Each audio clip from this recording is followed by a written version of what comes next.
in our not so pleasant position, because we are down a rook, we're black and we're trying to win this position. So, a couple discouragements for you. First of all, white's queen is right down in our territory, and it's attacking a hanging bishop at b8. Second, we are also down a rook. So, although it's important to also tell that we're not exactly entirely losing either, because white's king isn't the most comfortable back there on e2, and there are many ways we can attack that. Rook g2, for example, queen g4, and bishop to g4. And of course, we'll go through every single one, starting with rook takes g2 check. Now, although rook to f2 simply falls to queen takes f2, white can find complete safety on d1, and although yes, you can try queen to h2, protecting the hanging bishop on b8 and creating a battery on the bishop on b2.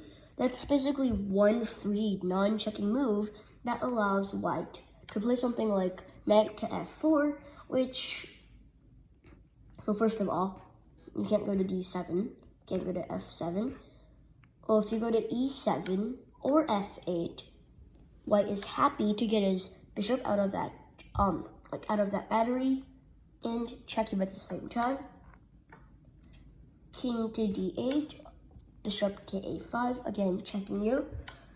So that's simply just not forcing enough, which means rook takes g2 isn't the best move. Now, queen to g4 check just simply deactivates our bishop and the rook. So if that's probably our last choice.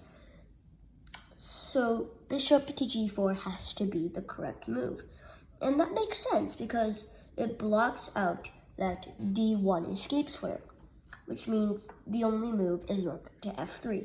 So now let's can start celebrating now, right? Because, well, we won white's rook. But again, first of all, we are down a rook. And second, we have to manage our attacking momentum once we have that attack going. So first, it might seem like e takes f3 is the correct move. In fact, might even pre-move it if you were in strict time controls.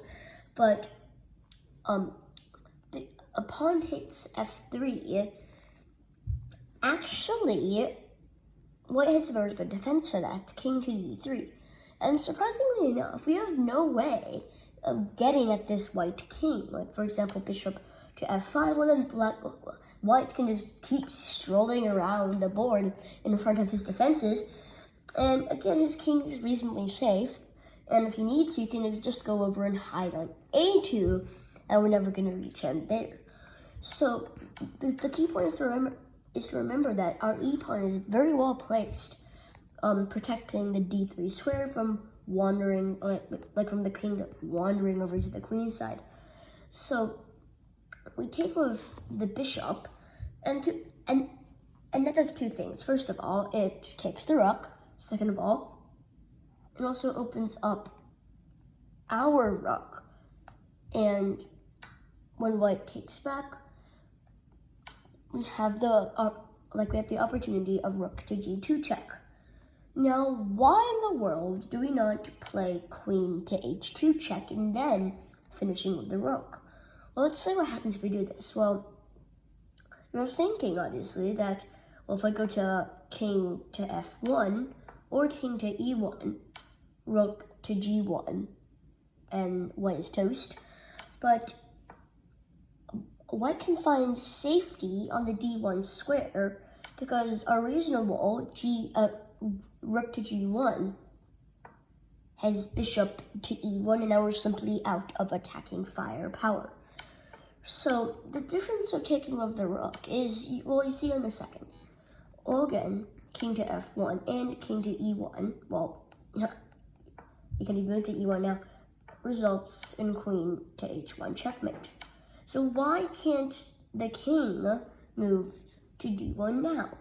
Well, now when we play rook to g1, again, not queen to h1 because that's the exact same position that we had before we are out of attacking firepower. We attack again with the rook. Like, white only has one good move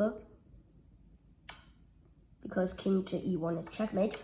So only one good move, but now our queen is in position to finish off with queen takes e1 checkmate.